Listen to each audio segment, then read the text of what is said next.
Sounds good. Hey, I'm so glad to be doing this. Yeah, I'm glad to have you back. Hey, everybody, this is Paul with B&B Theaters. Listen, guys, exciting things are happening at B&B. The world is still strange. Hope everyone's good wherever you are watching this, but our theaters are reopening or will soon be reopening. And beyond that, what's really exciting is we have new content that is going to be on screen. We've had some great success with some older films, some classic titles over the last few weeks, but now we had Unhinged this last week from new studio Solstice. We've got Tenet on September 3rd from Warner Brothers. And my friends, we have New Mutants from Disney/Fox. I don't even know what happened there, but it comes out on August 28th. I'm excited as a fan of the X-Men, as a fan of the franchise generally, and I'm joined today by Dustin Ceithamer, who played a part in bringing this film to life through his monstrous portrayal of the SMILEY MAN. Dustin, good to see you. There he is. Hi, nice to see you. Look at those fingers, man. Good grief. I know. I can palm a basketball and play a monster, so they come in handy. The part you were born to play. Truly, well, so you're still in New York, is that right? Still quarantined here in New York City. Oh my goodness. Well, the Midwest is sort of reopening. This film will be opening for us, but I don't think it will be opening for you. Is that right? Not quite yet. There's some theaters on the East Coast, but man, I wish we had a B&B near us. Yeah, I'll plant a seed, maybe see if we can expand to the east. Well, so how have you been? I mean, things are not exactly edging toward normal, but are you managing to keep busy or working on any projects of your own? Absolutely, finding little things. It's been an interesting time. Our industry is kind of shut down, but it's given a lot of actors and creative types opportunities to work on some passion projects. So we've been given kind of the gift of time during this really strange, uncertain time. But, just trying to make the best out of the situation that's right before it, and just trying to find things to be grateful for every day. Yeah, well, that's a great attitude. Well, like I mentioned, I'm excited about this movie. I have loved all the previous franchise films that are kind of been leading up to this. This is sort of an extension of the X-Men universe.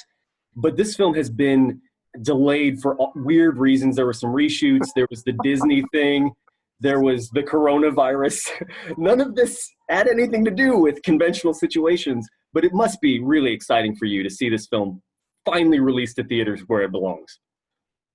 Oh, it truly is. Yeah, we shot in 2017, and I think we've had 5 different release dates over the past 3 years. And so we've been gearing up, and then something will happen, and terribly exciting. The cast and crew is just so excited for people to see the film. We had so much fun making it. There are so many surprises and so many things that the audience isn't going to see coming.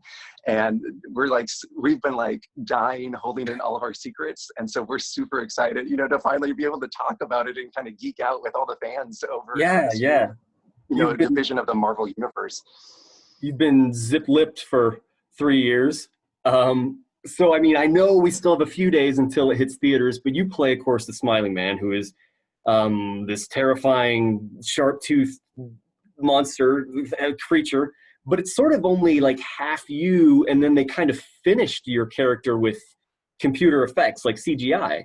What was the process like discovering that character and then somehow bringing it to life with the digital team? Yeah, I haven't seen the complete finished product of my part yet. So I'm going to be excited to see the finishing touches. I've seen some rough cuts and some rough drafts, but I haven't seen the complete finished product of my scenes. And so I'm really excited with everyone else just to watch and see what this amazing artistic team did. But it's, so my body is mine. And then my face has some really cool CGI effects to it that do some really special things. And it was really interesting filming some of the scenes. I was actually completely covered my face, and then I had so it's like a green screen but for your face. And then they put dots on it to represent different facial features. And so for some of the film, when we were doing some special effects, and there's some flying work that my character does as well, like harnesses and cords, but I would be flying around blind. Oh my gosh. And so we would have to practice safely practice. We had an incredible stunt team, but they would practice with us every day, just the stunts and the movement of it. So when we were basically blind, we could still do the scene work and get the physicality of what we needed to do, but with very limited visibility. Well, you talked a little bit in our previous conversation about your audition and sort of the secrecy surrounding the script and all of that. Did you know going into the part that you would be sort of doing wire work? I mean, that seems like no. So they just kind of sprung that on you and were like, yeah, let's go for it. Yeah, I think that they, because I am a more athletic person, they were wondering like how much of the stunts I would be willing to do. And so I did, a lot of the stunt work. There was one stunt that we had a stunt double come in and do. It involved like a 40-foot,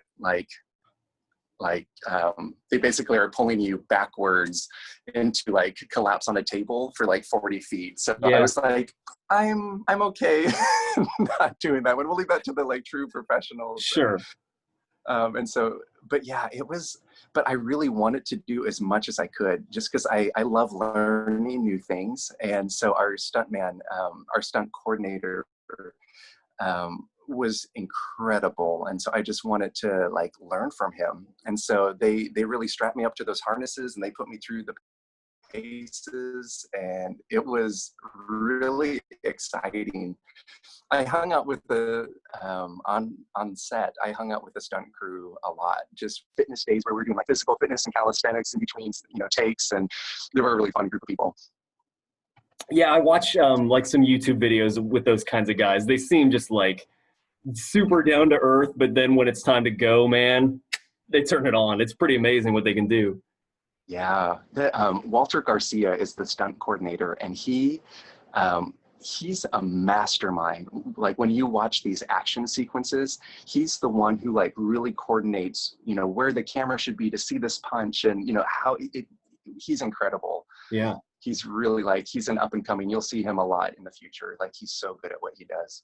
Well, there seems to be kind of a lot of talent packed into this movie, a lot of young people. There's Maisie Williams, of course, who's probably best known for Game of Thrones. Are you kidding me? Anya Taylor-Joy from like The Witch and Split and Emma.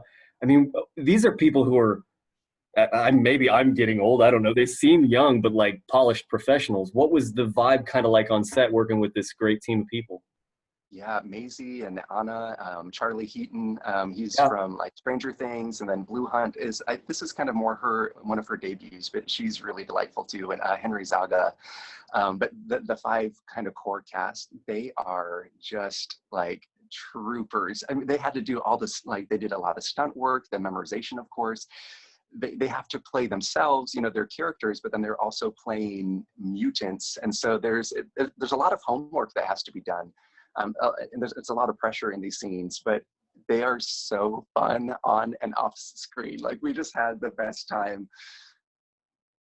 Well, it's got to be exciting too to be a part of like this kind of legacy project. I mean, I don't want to add gravitas that I don't know. I mean, it's a fun, blockbuster kind of popcorn movie, but it's also part of this film franchise that has been around for 15 or 20, I don't even know how long.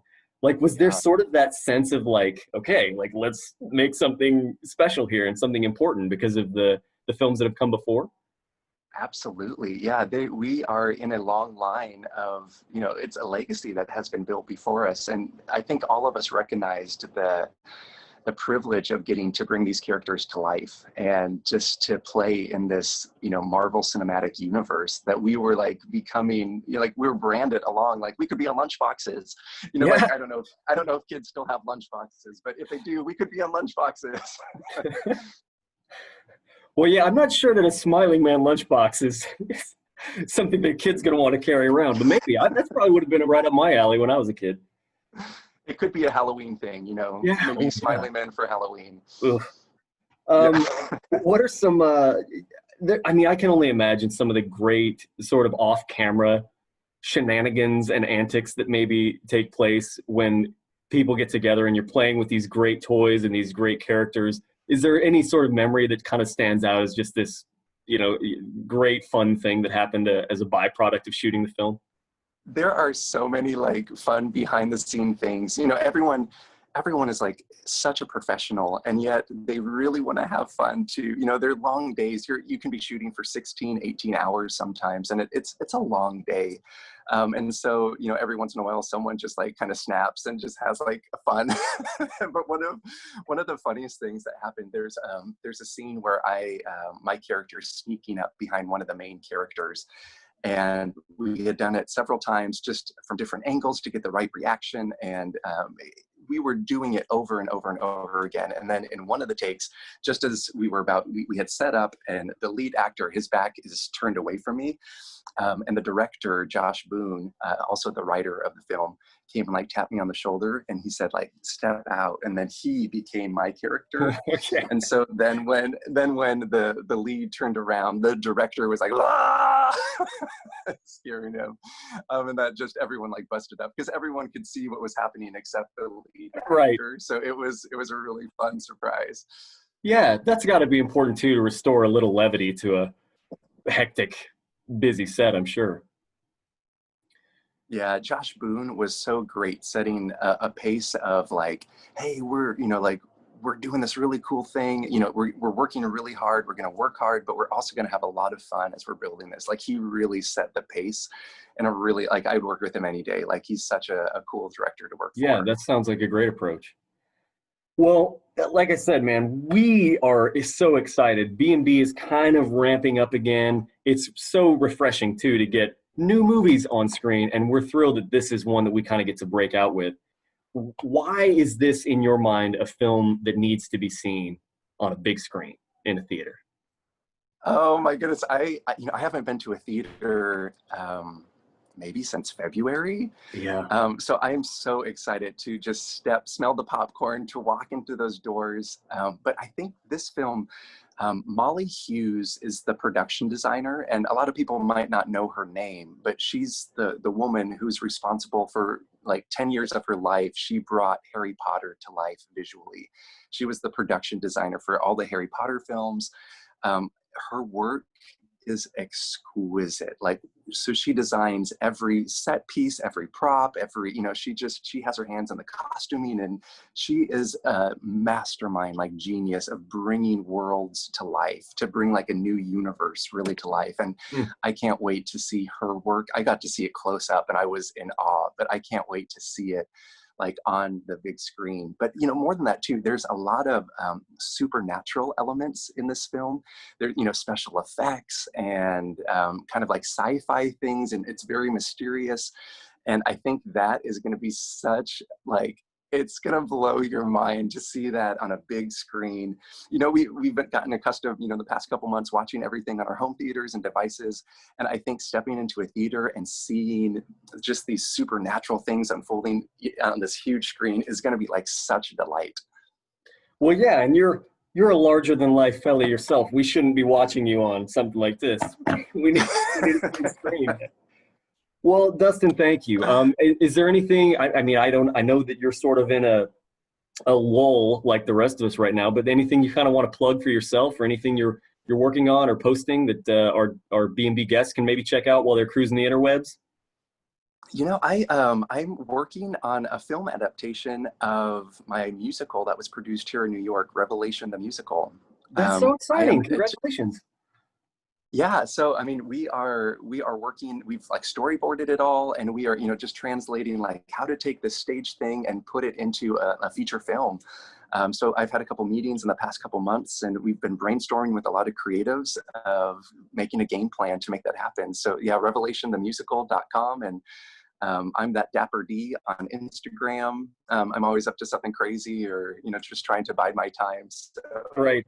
Come follow the crazy antics. All right, Dustin, thank you so much. Come see the film. Yeah, and go see New Mutants opening this. Oh, look at this. He's got the poster, the 28th. I don't even know what date's on that, but it's August 28th. We're going to go. I think